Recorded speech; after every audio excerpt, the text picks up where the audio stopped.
Assalamualaikum warahmatullahi wabarakatuh.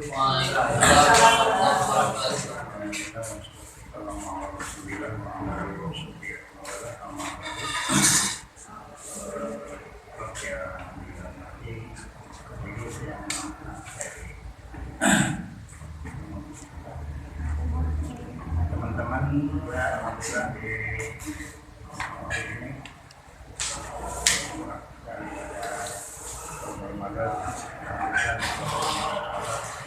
berikan kekuatan terus melakukan juga yang membuat kita yakin mudah-mudahan diterima oleh Allah Subhanahu wa Ta'ala. Alhamdulillah, insyaallah kami membawakan dan menambahkan untuk hasil yang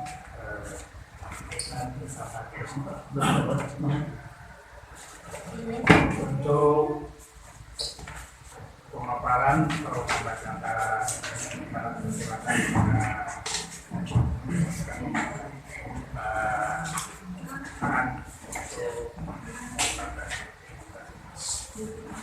Bismillahirrahmanirrahim. Assalamualaikum warahmatullahi wabarakatuh. Subhanallah walhamdulillah wala ilaha illallah wallahu akbar wala haula wala quwwata illa billah. Allahumma shalli sadri wa yassir li amri wa hlul 'uqdatam min lisani ya mati yang sudah memberikan kesempatan buat memanfaatkan kaitan dengan filsafat ini. Nah, kaitan yang pertama adalah berhubungan dengan latar belakang, kemudian dimensi filsafat ilmu, dimensi dan fungsi filsafat ilmu, kemudian objek dan ruang filsafat. Baik Bapak Ibu yang kami hormati, soal yang pertama adalah kaitan dengan latar belakang. Filsafat ilmu merupakan cabang ilmu filsafat yang lahir sekitar akhir abad ke-19 atau menjelang abad ke-20 ya. Perkembangan ilmu pengetahuan yang pada puncaknya ini adalah filsafat ilmu mencapai perkembangan ilmu pengetahuan yang mencapai puncaknya pada abad ke-19 di masa August Comte dan para filsuf yang cenderung menjadikan ukuran kebenaran ilmu pada tataran positivistik, menjadikan ilmu yang mengilhami lahirnya filsafat ilmu yang pada gilirannya mempunyai posisi yang amat urgen, amat penting dalam ilmu pengetahuan. Di mana pentingnya atau urgensi filsafat ilmu dapat dilihat dari peranannya sebagai mitra dialog yang kritis terhadap perkembangan ilmu pengetahuan. Kemudian filsafat ilmu juga mencoba memperkenalkan diskursus ilmu pengetahuan secara utuh, integral, satu kesatuan, kemudian integral dan integratif. Kemudian filsafat ilmu juga menegaskan nilai-nilai moral, aksiologis bagi perkembangan ilmu pengetahuan dan masih banyak. Di mana pada intinya adalah filsafat ilmu dapat berdiri di tengah-tengah cabang ilmu pengetahuan sebagai pengontrol dan pengarah bagi penerapan. Kemudian yang selanjutnya definisi filsafat ilmu. Secara sederhana, filsafat ilmu terdiri dari dua kata, yaitu filsafat dan ilmu. Filsafat dapat diartikan sebagai berpikir bebas, ya, kemudian radikal, dan berada pada tataran makna atau arti. Nah, di sini adalah diartikan bebas. Di sini artinya adalah tidak ada yang menghalangi kerja pikiran. Kemudian radikal artinya berpikir mendalam sampai kepada akar masalahnya. Seperti sebuah penelitian, sampai tahu dari mulai apa? Akar sampai buahnya. Kemudian yang selanjutnya, nah di sini bahkan melewati yang dimaksud dengan radikal itu bukan saja berpikir mendalam sampai akar masalah, bahkan melewati batas-batas fisik atau disebut dengan metafisis. Adapun berpikir dalam tahap mana berarti menemukan makna terdalam, arti terdalam ya dari sesuatu yang terkandung di dalamnya berupa kebenaran, keindahan maupun kebaikan. Adapun istilah ilmu dalam bahasa Arab dikenal dari kata alimah yang artinya mutakhir. Dalam kamus Webster Word Dictionary dijumpai kata science berasal dari kata Latin scientia yang artinya adalah pengetahuan. Secara bahasa science berarti keadaan atau fakta mengetahui dan sering dimaknai dalam arti pengetahuan atau knowledge yang dikontraskan melalui intuisi atau kepercayaan. Selanjutnya definisi filsafat ilmu ini menurut Widiawati. Ilmu adalah pengetahuan tentang sesuatu bidang yang disusun secara bersistem menurut metode-metode tertentu yang dapat digunakan untuk menerangkan gejala-gejala tertentu di bidang pengetahuan. Kemudian menurut Aristoteles memandang ilmu sebagai pengetahuan demonstratif tentang sebab-sebab hal. Kemudian yang ketiga, ilmu merupakan alat untuk mewujudkan tujuan politis secara efektif dan alamiah.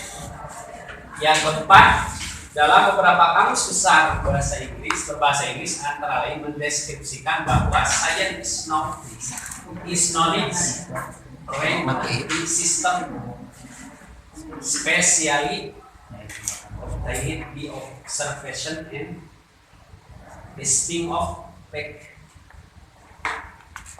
Kemudian yang selanjutnya, definisi ilmu. Beberapa rumusan tentang filsafat ilmu dikemukakan oleh para pakar antara lain Peter A.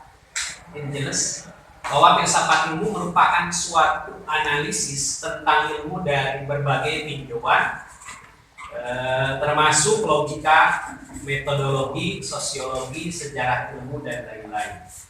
Yang kedua, menurut Cornelis Benjamin mendefinisikan filsafat ilmu sebagai disiplin filsafat yang merupakan studi pengetahuan, khususnya yang berkaitan dengan metode-metode, konsep-konsep, praduga-praduga, serta posisinya dalam kerangka umum cabang-cabang intelektual.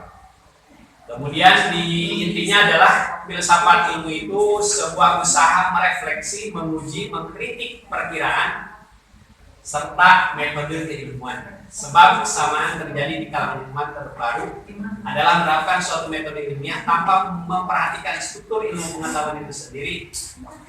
Satu perilaku yang dibutuhkan di sini adalah menerapkan metode ilmiah yang sesuai atau cocok menggunakan struktur ilmu pengetahuan, bukan sebaliknya. Metode hanya saran berpikir, ialah hakikat. Yang selanjutnya adalah urgensi dan fungsi dari filsafat ilmu. Penggunaan filsafat ilmu tidak dapat dilepaskan dari fungsi filsafat secara keseluruhan, di mana yang pertama adalah mencari kebenaran dari segala fenomena atau kejadian yang ada. Yang kedua, mempertahankan, menunjang dan melawan atau berdiri netral terhadap pandangan filsafat lainnya. Yang ketiga, memberikan pengertian tentang cara hidup, pandangan hidup dan pandangan dunia. Kemudian yang keempat, memberikan ajaran tentang moral dan etika yang berguna dalam kehidupan. Kemudian yang kelima, menjadi sumber inspirasi dan pedoman untuk kehidupan dalam berbagai aspek kehidupan itu sendiri, seperti ekonomi, politik, hukum, dan lain sebagainya. Kemudian yang keenam, urgensi dan fungsi dari filsafat ilmu itu adalah menjadi wahana pengujian penalaran ilmiah. Sebagai akibatnya orang menjadi kritis serta cermat terhadap kegiatan ilmiah. Maksudnya seorang ilmuwan harus mempunyai sikap kritis terhadap bidang ilmunya sendiri sehingga dapat menghindarkan diri dari diri berasal perilaku solipsistik, menganggap bahwa hanya pendapatnya yang paling solid. Inilah 3 hal yang selanjutnya akan. Bismillahirrahmanirrahim. Assalamualaikum warahmatullahi wabarakatuh. Waalaikumsalam. Terima kasih kepada Pak Asar. Alhamdulillah saya meneruskan dari pembahasan Pak tentang bagaimana tadi sudah dipaparkan urgensinya filsafat ilmu itu seperti apa. Untuk memahami filsafat fungsi dari filsafat itu, kita harus bisa dulu membedakan apa itu ilmu dan filsafat. Di halaman 7 itu ada tabel perbedaan antara ilmu dan filsafat. Satu, ilmu itu mengkaji bidang yang terbatas, sedangkan filsafat itu mengkaji pengalaman secara menyeluruh dan bersifat inklusif. Kemudian ilmu itu lebih bersifat analitis dan deskriptif dalam pendekatannya. Filsafat itu bersifat sintetis dan sinoptis. Kemudian ilmu menggunakan observasi, eksperimen, dan klasifikasi data pengalaman indera. Sedangkan filsafat menguat pertanyaan kenapa dan bagaimana dalam mempertanyakan suatu permasalahan, hubungan antara fakta khusus dengan skema masalah yang lebih luas. Di ilmu berupaya untuk menemukan hukum-hukum atas gejala-gejala, sedangkan dalam filsafat mengkaji hubungan antara temuan-temuan ilmu dengan klaim agama moral yang disebut. Kemudian kedua, ilmu kebenarannya sepanjang pengalaman, sedangkan filsafat kebenarannya sepanjang pemikiran. Maka dari tabel tersebut bisa kita lihat bahwa filsafat itu mempunyai batasan yang lebih luas dan menyeluruh ketimbang dengan ilmu.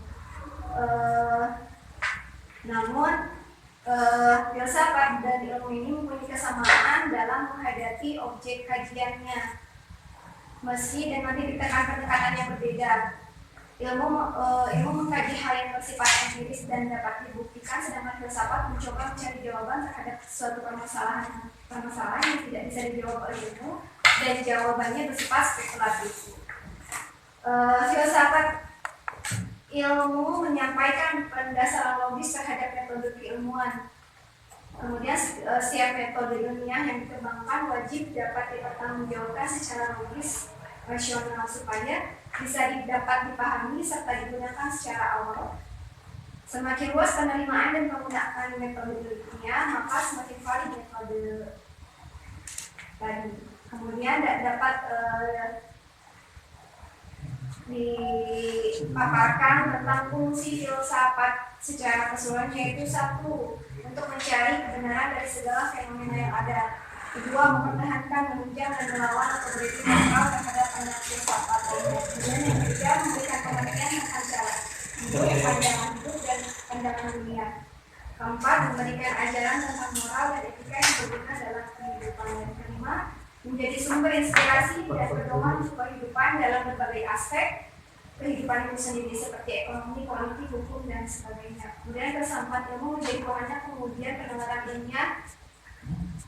Sebagai akibatnya orang menjadi kritis dan cermat terhadap kegiatan ilmiah. Maksudnya, seorang ilmuwan itu harus mempunyai sikap kritis terhadap bidang ilmunya sendiri sehingga dapat menghindarkan diri berasal dari perilaku solipsistik, menganggap bahwa hanya pendapatnya yang paling benar atau yang paling sahih.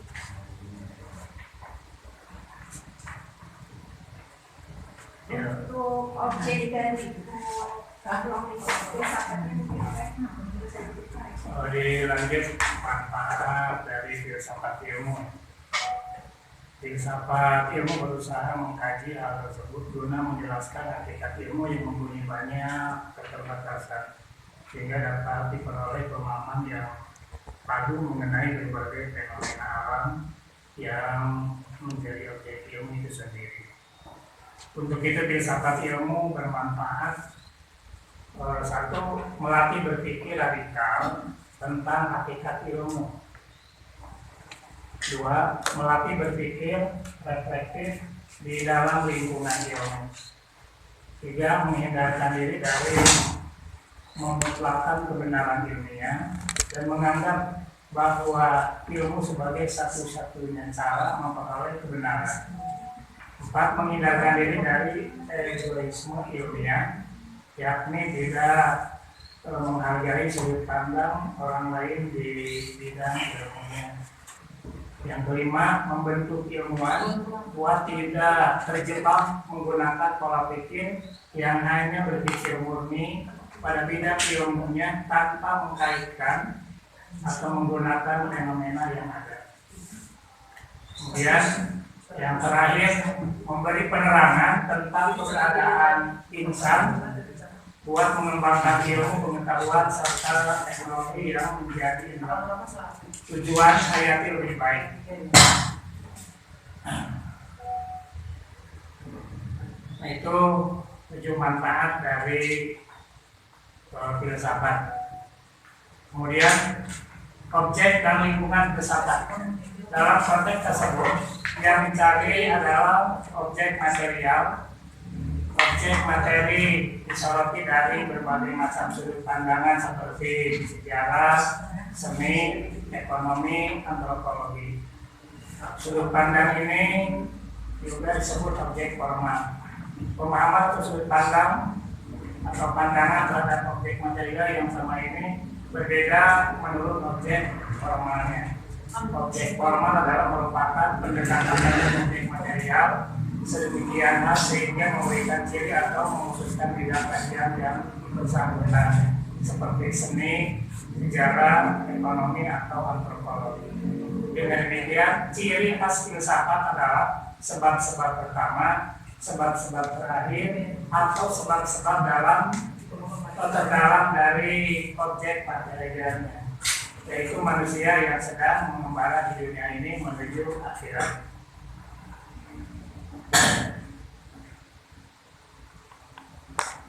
Nah, kemudian ilmu itu mempunyai, kalau bicara ilmu masuk ke ilmu, memiliki konsentrasi yang utama.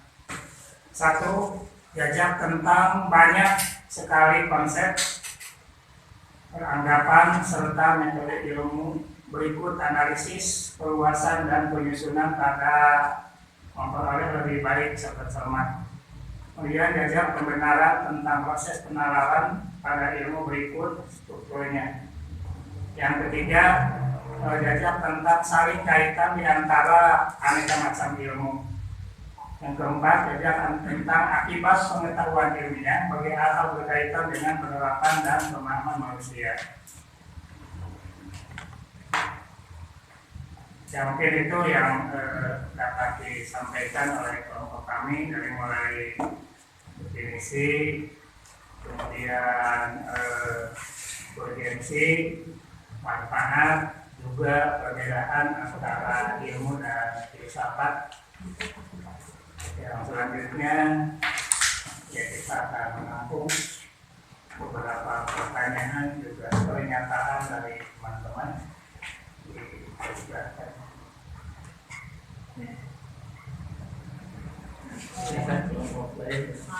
Kemarin hanya 3 ya, hanya 3 kelompok. Coba yang kemarin belum.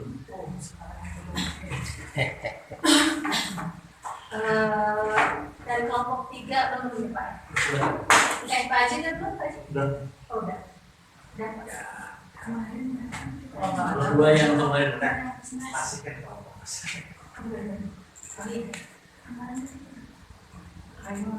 Yang belum kelompok. Yang belum kelompok berapa? Ya. Yang mau, Yang kita mau bertanya silakan. Sudah angkat tangan barusan. Silakan sih Pak. Oke, silakan. Dari kaum teman, mungkin dapatkah ilmu hukum, ilmu apa?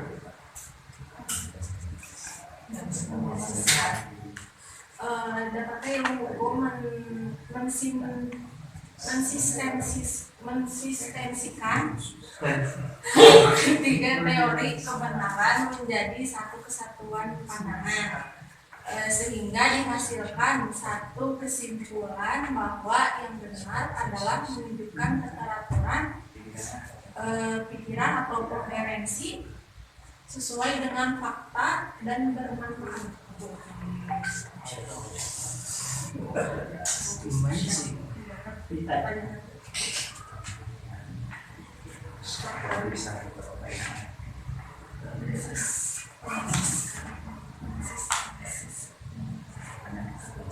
Ya, yang kedua. Pertanyaan kedua.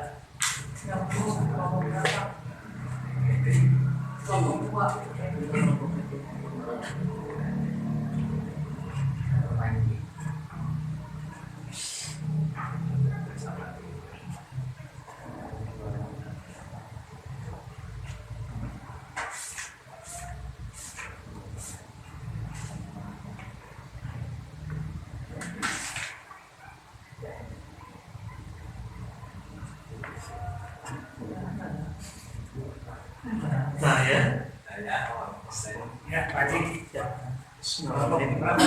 kelompok 3. Tadi berbicara tentang filsafat ilmu itu ada beberapa mendasar tentang teori kebenaran. Ya, karena ilmu itu bersifat dinamis, kemudian subjektif, maka yang menjadi persoalan adalah kebenaran dalam konteks ilmiah. Kebenaran tersebut yang bersifat absolut dan relatif dalam pandangan filsafat ilmu seperti apa? Itu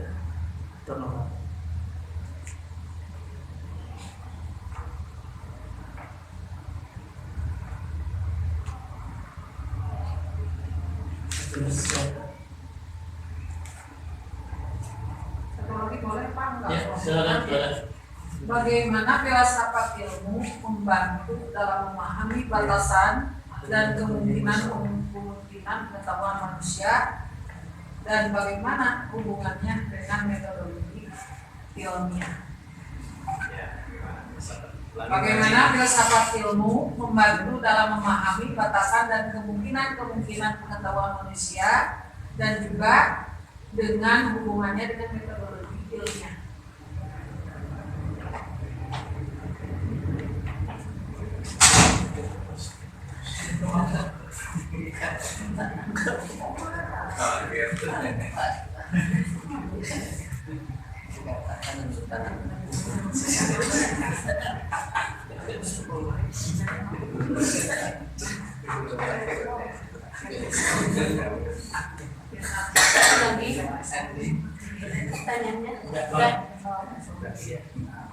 Bulan tiga-tiganya itu tema nanti setelah UTS dan dia. Tiga-tiganya kan juga akan dibahas di masalah itu ya, masalah pasca UTS. Tapi nggak apa-apa. Ini harus diingat tidak Pak? Kan ada ya saintifik itu, kemudian teori kebenaran ilmiah, kemudian metode keilmuan itu kan judul itu, judul modal kelompok itu. Tapi kalau oleh perspektif filsafat ilmu makro bagaimana?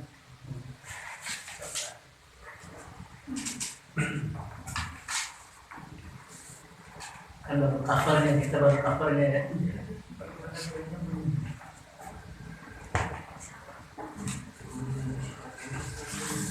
Tadi kaitan dengan Pak Hukum ya, ilmu hukum itu ya. Iya.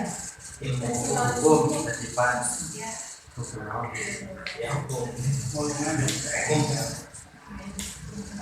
Kalau melihat tadi bahwa cakupan dari filsafat itu adalah bukan saja tentang ilmu, termasuk juga hukum, di mana ilmu esensi bahwa kalau melihat tadi bahwa induknya adalah ilmu, semua ilmu itu filsafat. Jadi adalah hukum juga kan berkaitan atau berhubungan kan, sinteks itu kan berhubungan dengan filsafat, baik dari sisi epistemologi ya, kemudian aksiologi maupun ontologinya, dari caranya, kemudian dari manfaatnya, pelaksanaannya, kemudian kegunaannya. Jadi sangat berhubungan. Kemudian juga bisa menunjang untuk menetapkan suatu kebenaran atau memutuskan suatu hukum. Maka hukum juga kan memutuskan hukum juga kan dikaji. Ya, sebelum memutuskan, contohnya tentang sekarang yang sedang marak adalah narkoba ya, narkoba sedang menggandrungi para remaja. Bahkan sekarang kan terjadi bahwa obat-obat untuk yang stres itu ternyata untuk menenangkan,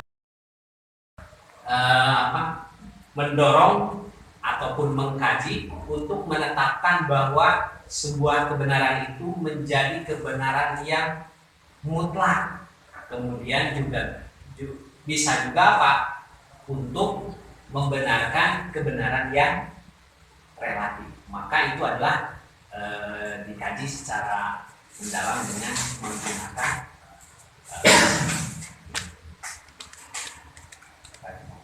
yang menguatkan tadi kaitan bukti kebenaran secara ilmiah kaitan dengan kebenaran absolut. Kalau dilihat itu kalau dibaca di sini ada beberapa jenis pengetahuannya. Ada pengetahuan biasa, pengetahuan ilmu, pengetahuan filsafat, kemudian pengetahuan agama. Maka kalau berbicara pengetahuan agama itu ya sifatnya absolut.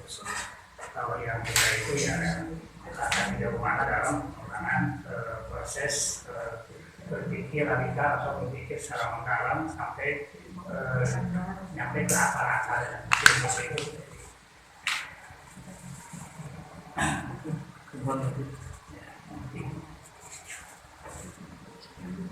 Kemudian yang ketiga dari Muhadi, bagaimana filsafat ilmu membantu dalam memahami batasan dan kemungkinan pengetahuan manusia, dan juga bagaimana yaitu dengan hubungannya dengan metodologi ilmiah.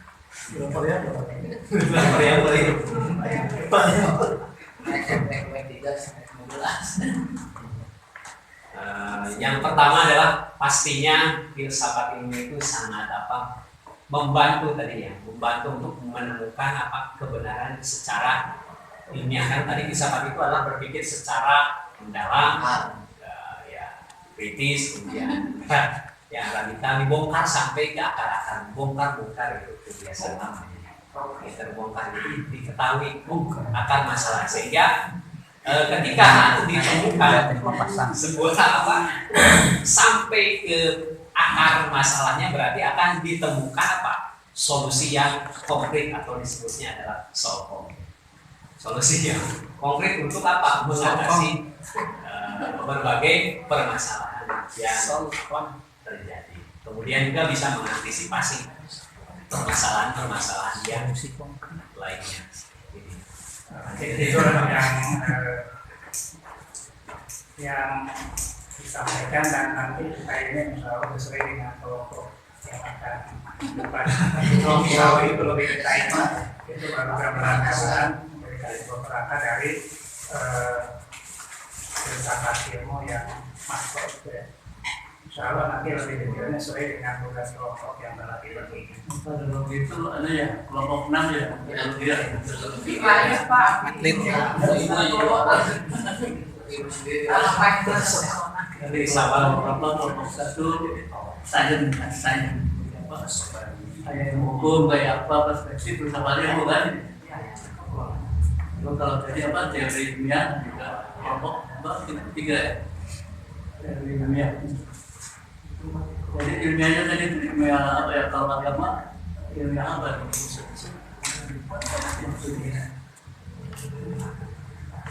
Absolut ya. Ya gimana? Dari ini pengetahuan dari ya ilmu Kalau agama yang absolutnya yang mana? wahyu berupa wahyu.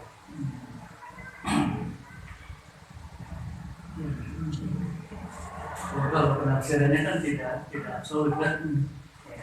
Penafsiran lalu mensistematisirnya jadi apa? Jadi akidah dari akal kan tidak absolut. Kita pendengar, akan lagi, maka tetap 1 jamnya 1 jam. Iya, pakai jam. Kalau ada anu pisau saya iya. Ibu-ibu. Saya kemarin itu ada ayah nambut di Bandung. Nah, ya datang. Simpulan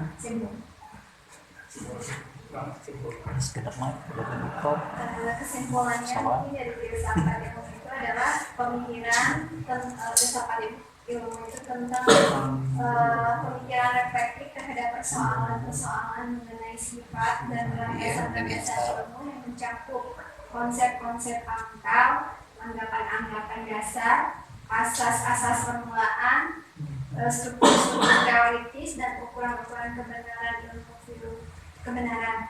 Kemudian memfilsafat suatu ilmu pengetahuan yang mengenai segala sesuatu dengan memandang sebab yang terdalam. Filsafat mencari jawaban atas pertanyaan yang dihadapi dengan berpangkal pada manusia dan pikirannya, sedangkan ilmu itu sendiri merupakan lukisan atau keterangan yang lengkap dan konsisten mengenai hal yang terjadi dalam ruangan dan waktu. Mungkin sebenarnya ada kelompok kami seperti itu. Kami ucapkan terima kasih atas perhatiannya. Terima kasih kepada teman-teman, lebih khusus kepada Prof yang telah memberikan bimbingan juga arahan juga kepada teman-teman. Itulah yang dapat disampaikan. Terima kasih atas pertanyaan sekaligus pernyataannya. Assalamualaikum warahmatullahi wabarakatuh. Waalaikumsalam. Selesai penjelasannya.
Baik, bismillahirrahmanirrahim.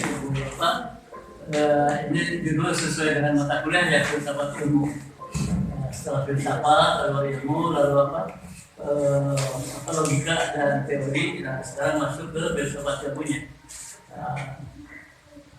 Kita membahas beberapa esensi, urgensi, fungsi dan objek kajian. Esensinya saya pikir tadi bukan.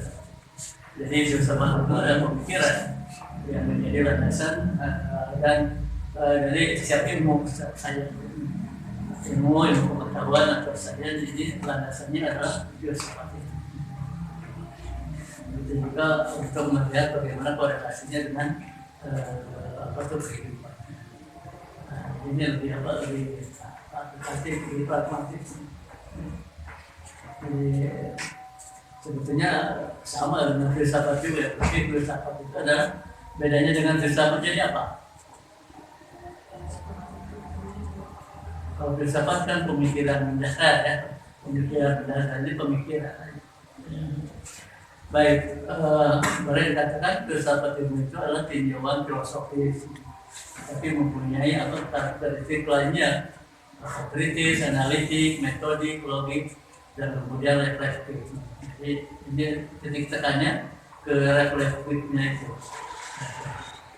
Jadi kalau tidak reflektif itu bukan filsafat ilmu, apalagi kalau mematulkan terhadap dari pemikiran teori maupun empirik. Jadi dua hal yang menjadi sasaran dalam filsafat ilmu itu teori makro ya maupun empirik, kenyataan dalam kehidupan keilmuan. Lagi sesuainya dengan ilmu dan kehidupan. Atau boleh dikatakan filsafat ilmu itu hubungan antara filsafat dan ilmu ini. Philosophy of science atau the theory of science atau meta science atau science of science. Saya pikir itu esensinya. Kemudian urgensi dan fungsinya. Saya kira tadi udah panjang lebar tentang urgensi dan fungsi secara analitik tadi di makalahnya. Saya kira ini saya hanya untuk kesimpulannya aja, bisa dilihat dari 5 hal ya. Yang pertama melahirkan. Jadi filsafat ilmu itu melahirkan ilmu ya, melahirkan.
jadi yang pertama filsafat ilmu ini yang melahirkan itu.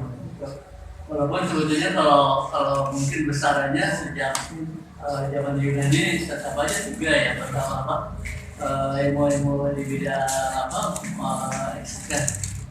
kemudian di bidang sosial, kemudian di bidang kemanusiaan. Jadi melahirkan di sini maksudnya bagaimana yang tadinya menjadi cucu di dalam lingkup jauh menjadi ilmu yang besar. Sekarang IT itu menjadi mau besar sekarang, bahkan segala-galanya dulu IT ya, tapi mau teknik informatika menjadi sangat segala macam ilmu tunduk ke situ. Itu artinya melahirkan diri, menumbuhkan, menjelaskan, mengembangkan, mengembangkan itu jelas harus filsafat. Baik yang kedua mensistematisir sistem tadi yang kebenaran yang tadi disampaikan kebenaran apa? Kalau filsafat itu kan khas ya, kebenaran apa? Ontologi, epistemologi dan antropologi. Sistematikanya itu yang pokok, kalau yang lainnya otomatis mengikuti. Lalu menetapkan dasar. Itu sebabnya mengapa saya pada waktu takdis, kawaidul takdis, falsafah ilmu hadis itu prinsipnya selain nazariyatan wa tatbiqiyatan ontologiatan wa epistemologiyatan logiatan aksiologiatan. Islam ini saya menarik. Jadi dikatakan esensinya, kemudian bagaimana teorinya, lalu bagaimana manfaatnya. Itu sistematika yang paling pokok, menetapkan dasar. Jadi mana sebetulnya yang lebih dasar, mana yang jadi al-asur dan al-fa'udir, mana yang dasarnya. Jawab nanti bakal. Soalnya nanti Pak Gesek, baru terbiasa dengan dakwah gitu ya. Taruhlah bagian dari dakwah bagian dari dakwah, bagian dari tarbiyah. Menurut perspektif pendidikan, dakwah itu bagian dari tarbiyah. Menurut perspektif dakwah, tarbiyah menjadi bagian dari dakwah. Menurut ilmu agama, membangun bangsa itu bagian dari ilmu agama. Tapi menurut ilmu administrasi negara, pembangunan agama menjadi bagian dari administrasi. Itu yang membangun. Lalu juga memberi arah perkembangan, memberikan bimbingan dan proses pendidikan dan penelitian. Jadi ilmu itu yang spesifik adalah developmentnya itu dengan pembelajaran pendidikan dan dengan penelitian riset. Baik yang keempat, memberi landasan filosofi dan pemahaman dalam penerapannya aplikasi dari teori. Itu dan membina wawasan filosofi, teoritik, metodologi, teknik dan implementasi bagi pengembangan ilmu. Saya kira ini untuk pengembangan ilmu sendiri, dan ini yang menghasilkan logika dan paradigma. Jadi satu ini kalau kita boleh menurut mulai hal dari bagaimana lanjutnya sampai kemudian perkembangannya baik secara teoritik, metodologi. Baik, objek kajiannya ini yang tadi dikatakan, tapi sebaiknya agak ini ya lebih sering bahasan filsafat ilmu. Yang pertama substantif, yang kedua instrumennya. Substansinya itu adalah kenyataan dan kebenaran. Itu realitas alam manusia dan Tuhan. Kemudian kebenarannya adalah kebenaran esensial atau ontologi, kebenaran teoritik yaitu epistemologi, dan kebenaran fungsional itu aksio. Ini mutlak saya kira topik kajiannya.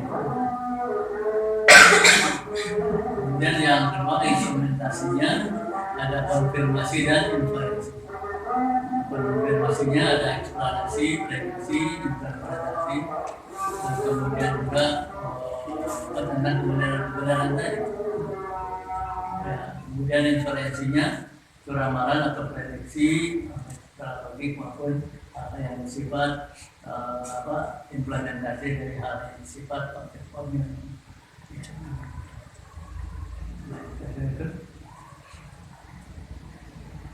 Lingkupnya boleh ini macam-macam tadi, banyak pendapat ya. Tapi kalau saya lihat ada filsafatnya, ada ilmu, pokoknya berbagai hal tentang ilmunya, metodologinya pasti, kemudian sejarah itu pasti, kemudian etika. Filsafat teori katakanlah, metodologi, kemudian sejarah dan etika.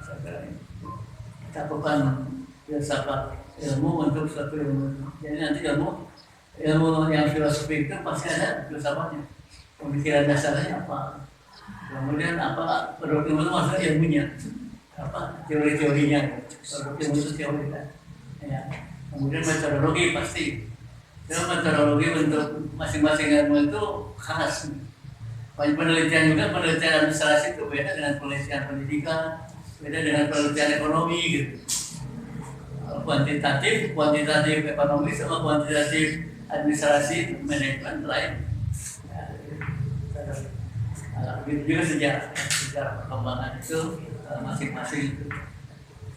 Begitu juga etika keilmuan kedokteran sama guru beda ya. Kalau guru mah apapun kena minta izinnya. Guru bukan begitu saja. Tapi kalau dokter kalau minta izin dulu tidak perhatikan. Pada waktu itu justru nyawanya sangat tergantung kepada decision dokter kan. Kalau tanya dulu, kalau mau minta izin dulu mau menyuntik, berarti gimana? Etika. Banyak. Mingguan payung teh kan 21.000 kan. Ada pintu 20 teh kasan aya munas komunikasi. Forum komunikasi tafsir hadis nasional di Istiqlal. Kemudian saya sebagai forum studi Quran dan hadis itu menyajikan. Karena orang online ya, kelompok berapa? Kelompok 5. Ya, substansi ya, substansi apa filsafat ilmu. Teknologi epistemologi dan psikologi. Jadi nanti apa saja, karena saya yang satu Pak, yang satu di Jakarta, yang satu di Ketemu 4, kita jam 11 ya. Biasanya pemilih Jakarta nggak prima jasa, pemilihan prima jasa, pemilihan Google Meet, dan sangat tinggal Pak Ketua, sangat amat Palestina. Kalau namanya kayaknya kemarin kantor kantornya online kantor Kantor nggak mau WA ya ke Google Meet. Ada acara tabu 1 dengan tabu 4, jadi tabu 11 dengan tabu 1 kan dirinya. Kalau itu mah yang tabu 11 terus di Jakarta.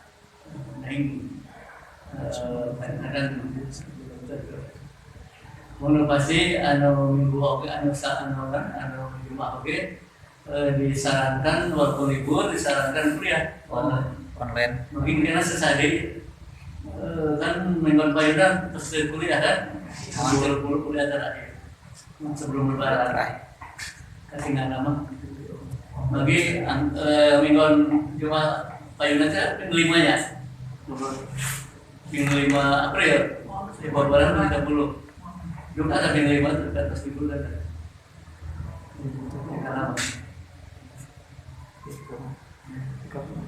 juga ada kayak hari ya biasanya rapat di Senin, nah terus kan libur. Mau pasti mah online mah kena pemilih libur oke, kuliah online kena lagi yang menyesuaikan karena waktunya terbiting ya. Assalamualaikum warahmatullahi wabarakatuh. Langsung tesis.